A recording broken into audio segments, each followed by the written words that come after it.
Victor vit près de Bucarest, la capitale de la Roumanie. Peu après sa naissance, il y a 8 ans, ses parents ont su que son développement était compromis. On allait tous les mois chez le neurologue, puis tous les 2 mois chez le généticien, parce qu'il était évident qu'il y avait quelque chose qui ne se développait pas correctement.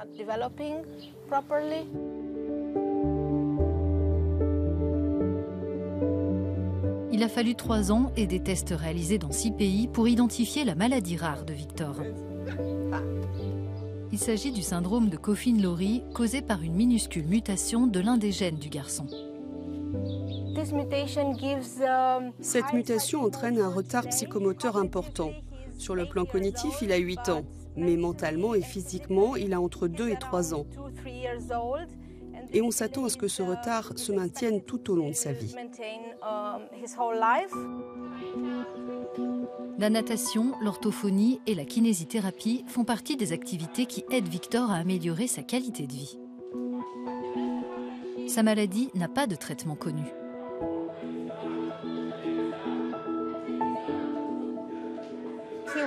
Il aurait peut-être besoin d'un médicament pour améliorer la communication de ses neurones entre eux et avec les nerfs. Mais cela n'a pas encore fait l'objet de recherches. Victor n'est pas un cas isolé. Sur plus de 6000 maladies rares recensées, l'Union européenne a approuvé des traitements pour environ 300 d'entre elles, soit à peine 5%. Et ces traitements sont souvent coûteux et peu disponibles.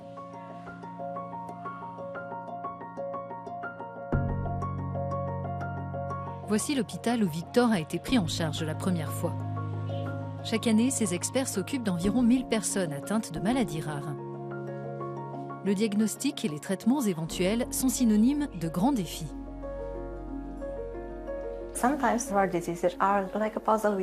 Parfois, les maladies rares ressemblent à un puzzle de 20 pièces.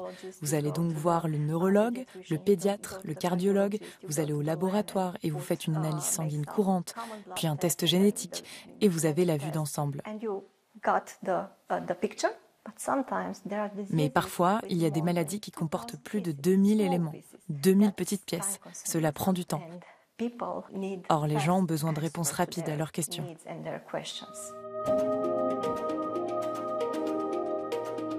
Consciente de la nécessité de disposer de médicaments nouveaux, plus innovants et moins chers, la Commission européenne souhaite encourager les développeurs de traitements en leur permettant de bénéficier d'un soutien scientifique et réglementaire renforcé. Elle a également proposé qu'ils bénéficient de périodes supplémentaires d'exclusivité commerciale pendant lesquelles leurs produits sont protégés de la concurrence. Il est temps d'agir selon cette alliance à but non lucratif qui œuvre en faveur des quelques 30 millions d'Européens qui, selon les estimations, sont atteints de maladies rares.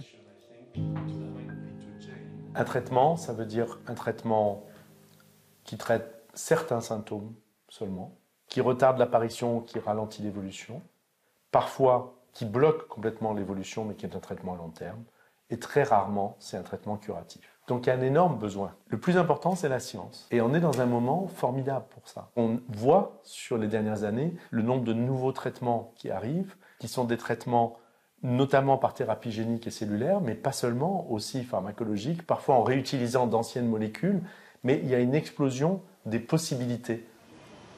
Pour tirer le meilleur parti de ces possibilités, l'Union européenne a l'avantage de permettre un changement d'échelle. J'ai 3 patients ici, mais peut-être qu'il y en a 3 en France et 3 en Finlande.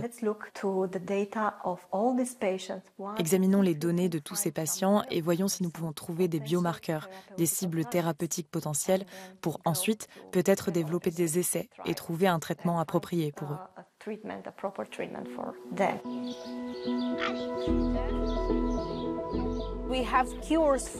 Ces 2 dernières années, de nouveaux traitements sont apparus pour des maladies rares et ils étaient liés à l'édition du génome. Mais un traitement neurologique peut aussi être développé pour améliorer les connexions entre les neurones. Comme cela, il apprendra plus vite et il parlera mieux et plus vite. Je pense que plus nous parlons des maladies rares, plus nous obtenons de fonds pour la recherche et plus nous progressons vers une vie meilleure.